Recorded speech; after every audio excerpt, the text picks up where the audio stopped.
In this video, we will look at what's going on in the real estate market for June 2021. Hey guys, if you're new to the channel, my name is Mac Rogers. I'm a local real estate broker here in the East Bay in the San Francisco Bay Area. Welcome to the channel. The latest numbers are out from the National Association of Realtors for May 2021, and existing home sales decreased for a fourth straight month in May. Just like last month, only one major US region recorded a month-over-month increase, while the other three regions saw sales decline. However, each of the four areas again registered double-digit year-over-year gains. The total existing home sales for single-family homes, townhomes, condominiums, and co-ops dropped by 0.9% from April to a seasonally adjusted annual rate of 5.8 million in May. Sales in total climbed year over year, up 44.6% from a year ago. While sales in May dropped, it didn't drop that big. We are now almost back to pre-pandemic levels. But the issue that still plagues us is inventory. If you follow the channel, you know that this has been a recurring theme. If we had the inventory that is needed to meet even just half of this demand, we're gonna see our sales number go through the roof. Now, another thing that is starting to affect the number of transactions or sale is price. Prices has risen dramatically just over this past year. Affordability is starting to squeeze out some first-time home buyers out of the market. But according to some market outlook, there seems to be some relief in the horizon as supply is expected to improve. In California, the indicator that matters most is finally showing signs of improvement, and that is the number of new residential building permits.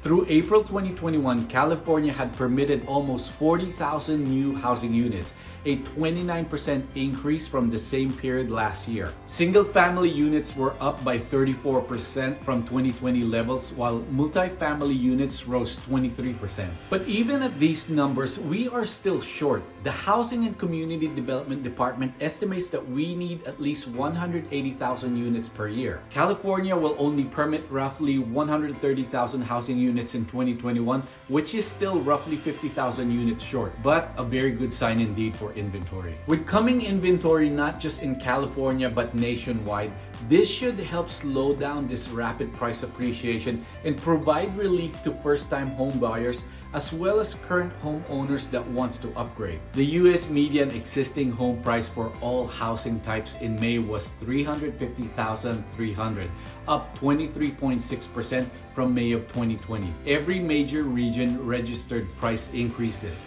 This is a record year and makes 111 straight months of year-over-year gains since March of 2012.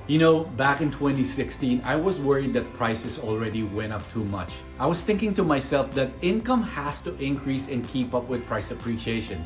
We've only gone up much higher from that time and still continue to even go higher. We keep talking about the inventory being in short supply, but the flip side of that is demand. And really, it's the millennials that are coming on the market and continue to come on the market wanting to either start a family or just get on board with the home ownership. Let's go back to our update.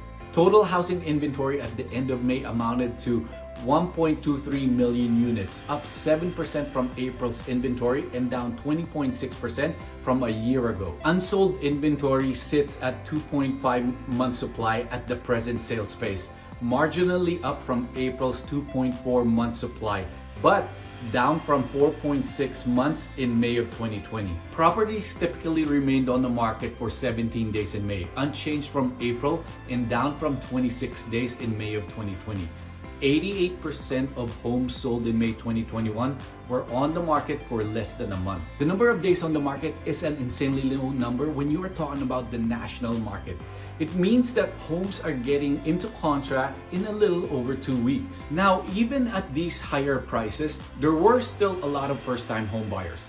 First-time home buyers were responsible for 31% of the sales in May, also even with April, but down from 34% in May of 2020. The National Association of Realtors 2020 Profile of Home Buyers and Home Sellers report revealed that the annual share of first-time home buyers was 31%. So right now we are at the average for first-time home buyers. Individual investors or second home buyers who account for many cash sales purchased 17% of homes in May, also even with April, and up from 14% in May of 2020.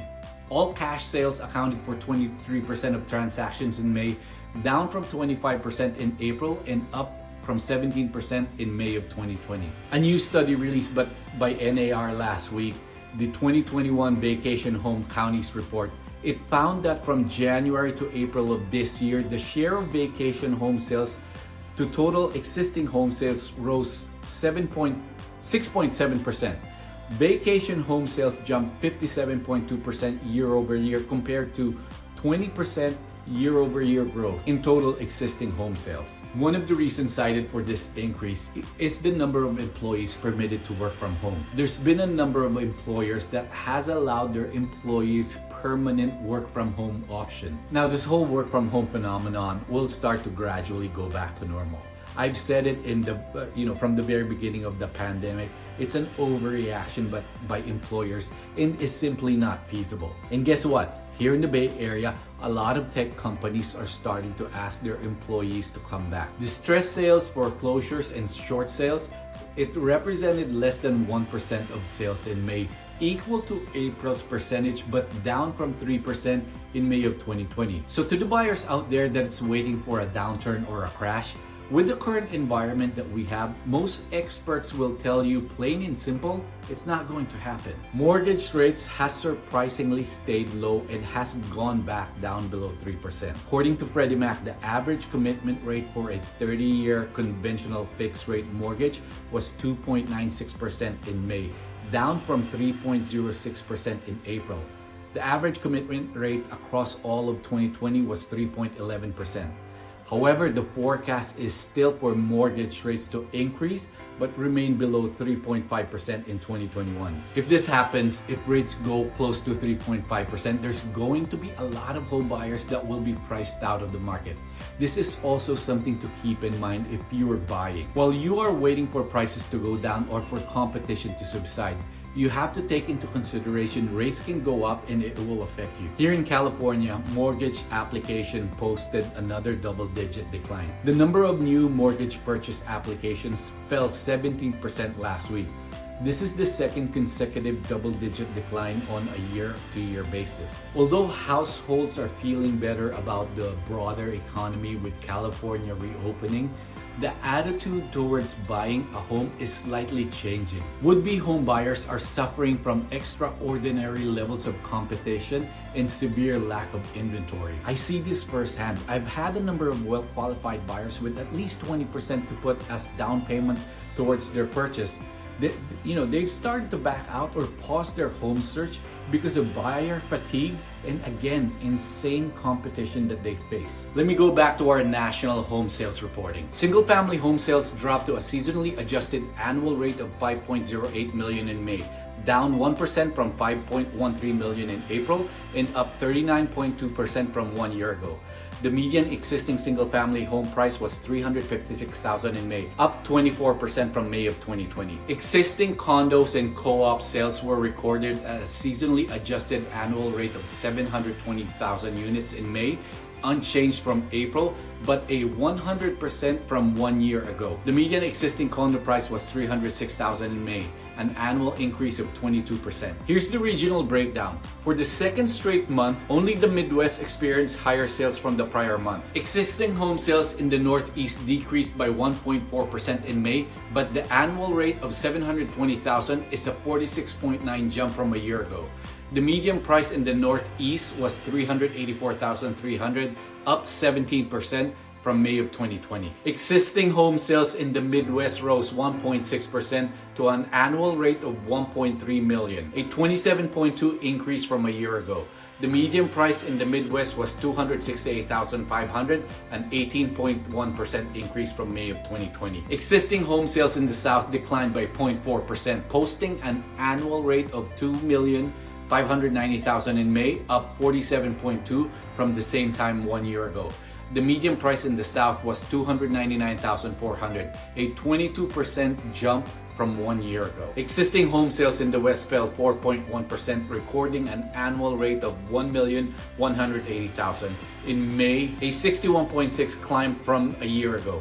The median price in the West was $505,600, up 24.3% from May of 2020. That's our June 2021 market update.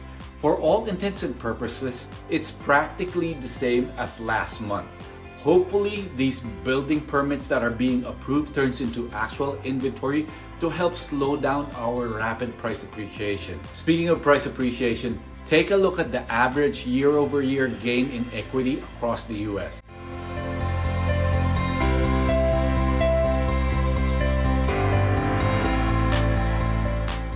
It's great to be a homeowner right now. Hey, thanks for watching. If you're thinking of selling or buying here in the East Bay, give us a call, a text, or an email. We'd love to partner with you. Have a great day.